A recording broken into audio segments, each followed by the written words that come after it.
A'udzu billahi minasyaitonir rajim. Bismillahirrahmanirrahim. Allahumma shalli ala sayyidina Muhammad wa ala ali sayyidina Muhammad. A'udzu billahi minasyaitonir rajim. Bismillahirrahmanirrahim. Rabbi sadri wa yassirli amri wahlul 'uqdatam min lisani yafqahu qawli. Assalamualaikum warahmatullahi wabarakatuh.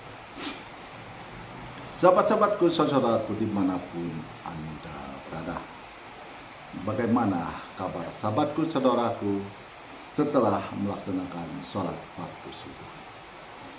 Alhamdulillah sehat walafiat, baik jasmani maupun rohani.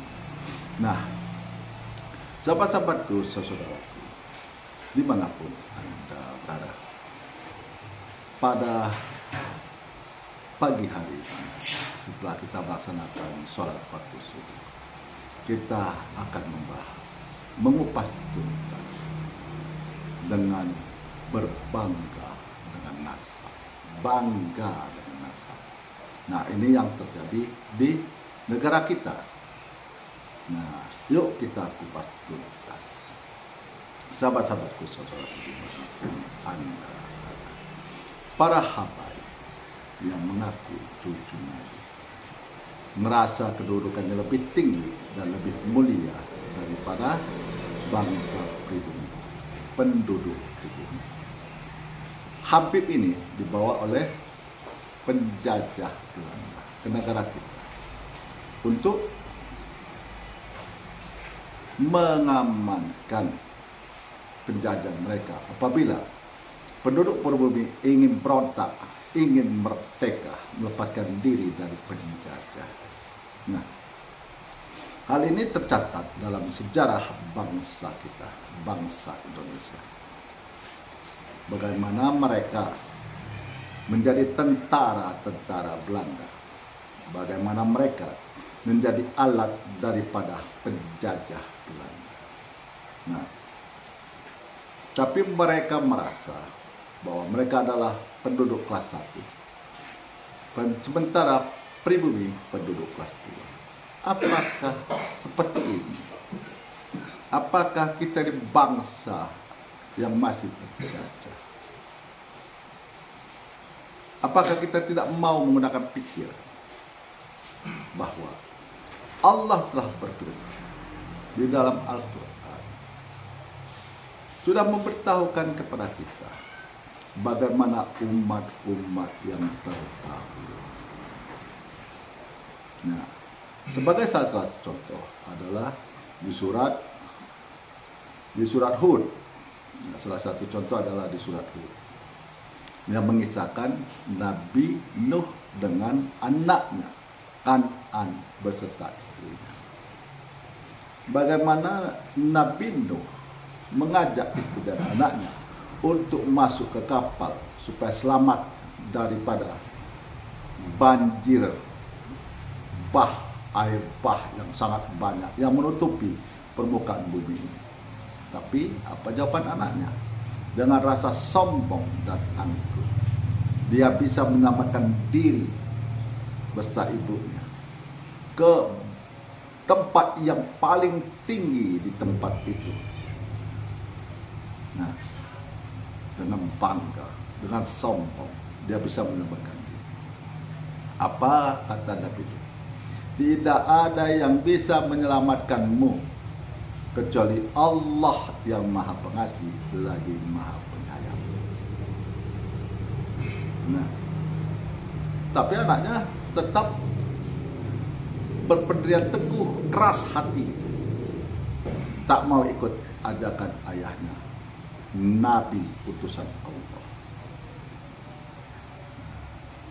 Akhirnya tenggelam, istri dan anaknya tenggelam di lautan karena datangnya air bah yang sangat banyak menutupi permukaan bumi. Nabi Nuh merasa sedih, dia merasa itu ada anak dan istrinya. Maka dia memohon kepada Allah, ya Allah, ya Tuhan, itu anakku, keluargaku. Selamatkanlah. Dijawab oleh Allah. Di surat Hud juga. Itu bukan anakmu, itu bukan keluargamu. Karena mereka tidak berbuat baik. Mereka tidak berbuat baik. Berarti mereka berbuat jahat. Nah, sudah tahu Allah mengasih tahu juga, janganlah engkau tidak berpengetahuan. Pengetahuan di sini apa? Apakah ulama-ulama, ustadz-ustadz, kiai zaman now, akhir zaman ini tidak berpengetahuan? Berpengetahuan. Tapi memahami agama Islam entah. Bagaimana seorang Buya Yahya, Ustadz Somad, kalau berjumpa dengan Habib, mencium sampai ke baju-baju. Apa dia? Mencari berkah. Pengen masuk surga. Tidak seperti itu. Nabi tidak mencontohkan. Allah tidak memberitahu seperti itu. Melalui nabinya, rasulnya, Nabi Muhammad SAW. Terlalu berlebih-lebihan. Bukankah sesuatu yang berlebih-lebihan itu tidak bermanfaat? Nah, terlalu merendahkan diri. Memang dari satu peristiwa kita dapat gambaran bahwa bangsa kita, bangsa Indonesia, satu, orangnya pemberani, pejuang, sudah tercatat dalam sejarah. Yang kedua, bangsa yang ramah tamah. Yang ketiga, bangsa yang sopan santun. Nah, ini udah terkenal di dunia. Datang Habib berceramah yang mengaku cucu Nabi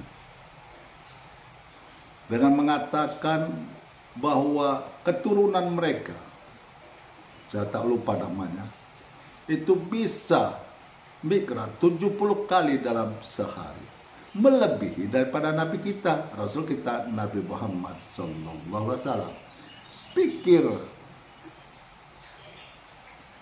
Pikir dengan akal sehat. Manusia yang terbaik di dunia ini adalah Nabi kita, Rasul kita, Nabi Muhammad SAW. Nah, udah itu kan cerita khurafat bahwa ada muhibin yang meninggal dunia. Hanya dengan segala kertas, secari kertas diberikan kalau berjumpa dengan Nukan Nangkir. Diberikan dengan kertas yang diberikan oleh Habib. Kalau ditanya oleh Nukan Nangkir, mustahil, impossible, kagak mungkin. Nukan Nangkir tidak perlu tuh catatan dari Habib itu. Yang ditanya Nukan Nangkir itu, apa yang kau katakan, apa yang kau perbuat selama hidup di dunia ini. Ya, bagaimana Habib mengatakan Syarifah yang menikah dan kiai dengan pribumi itu berzina, sehingga membuat Aisyah istri Nabi malu.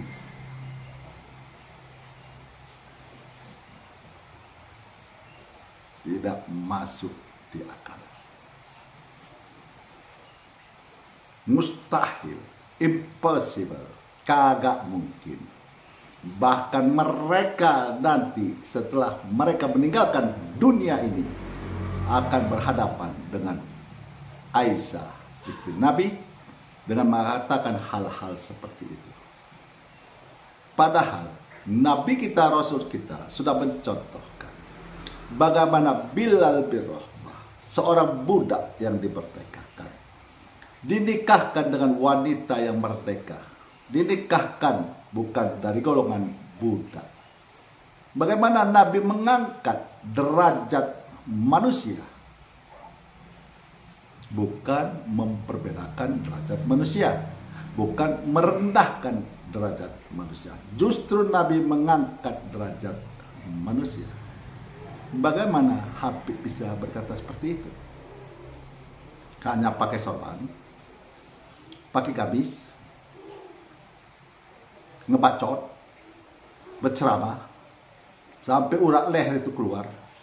Tapi jauh dari ajaran Nabi kita, Rasul kita, Nabi Muhammad Sallallahu Alaihi Wasallam. Tapi ingat sahabatku, saudaraku, tidak semua Habib seperti itu. Ada Habib yang mencontoh apa yang dilakukan oleh Nabi kita, Rasul kita, Nabi Muhammad Sallallahu Alaihi Wasallam. Jadi tidak semua Habib, ya kan? Jangan kita, seperti peribahasa, bersisi itu adalah ikan, ular pun bersisi. Nah, itu ajaran nenek moyang kita. Itu kita sudah dididik loh oleh ulama-ulama terdahulu loh. Sebelum datangnya Habib, kita sudah dididik. Jadi kenapa gitu muncul ajaran-ajaran baru, ceramah-ceramah baru, goyah,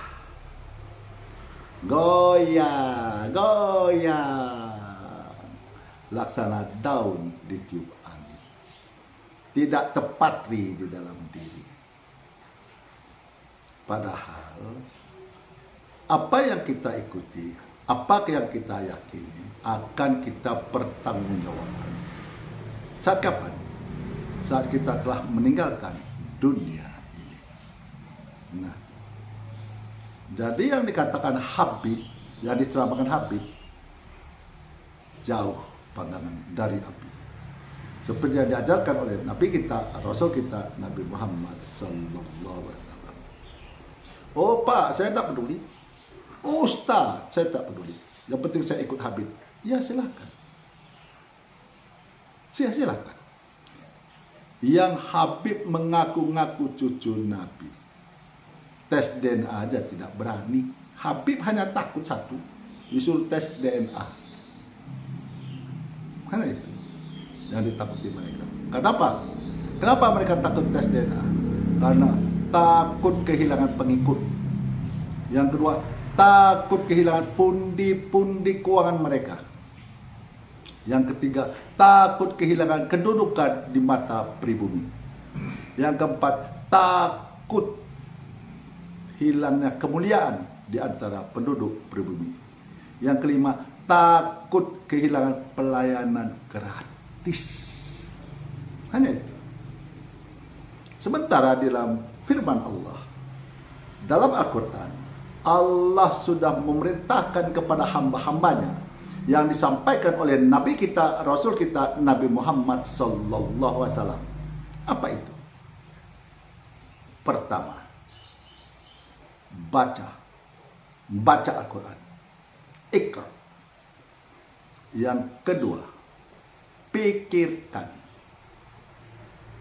Yang ketiga, hayati. Yang keempat, renungkan. Ini perintah Allah.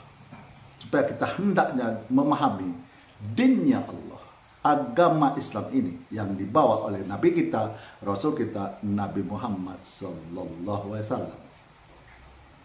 Kalau ingin mencontoh kepada cucu Nabi, yang benar-benar cucu Nabi, yang sudah tercatat dalam hadis, adalah Hasan dan Husain. Contoh mereka. Bagaimana mereka, Husain ditinggalkan oleh pasukan, sebagai pasukannya. Dia tetap maju ke medan perang sehingga terpenggal kepalanya. Habib ada contoh seperti itu. Pengawalnya 6 meninggal dunia, dia lari ke luar negeri. Sifat-sifat penjajah. Bukankah seperti itu? Penjajah, kalau sudah dianya mau kalah, dia menyerah, melarikan diri ke negaranya. Nah, inilah gunanya pikiran yang Allah anugerahkan kepada ini ada kucing, anak kucing nganggu tali. Apakah saudara tidak merenungkan bahwa Allah anugerahkan pikiran untuk mencari selamat dunia dan akhirat? Bukankah sahabat-sahabatku selalu berdoa dunia dan akhirat? Nah, begitulah sahabat-sahabatku, saudaraku dimanapun Anda berada. Semoga yang setia mengikuti renungan kehidupan ini, Allah berikan hidayah, petunjuk ke jalan yang lurus, jalan yang dirahmati, serta jalan yang diridhoi. Dan apabila ada sahabat-sahabatku yang sakit, baik yang dirawat di rumah sakit maupun yang dirawat masih diganggu sama anak kucing. Nah, ini kucingnya nih, nganggu dia nih. Nah, jadi apabila ada sahabat-sahabatku baik yang dirawat di rumah sakit maupun yang dirawat di rumah, marilah kita bersama-sama mendoakan semoga Allah mengangkat penyakitnya, memulihkan kesehatannya seperti sedia kala beraktivitas sebagaimana mestinya. Akhirul kalam, saya akhiri dengan Assalamualaikum warahmatullahi wabarakatuh.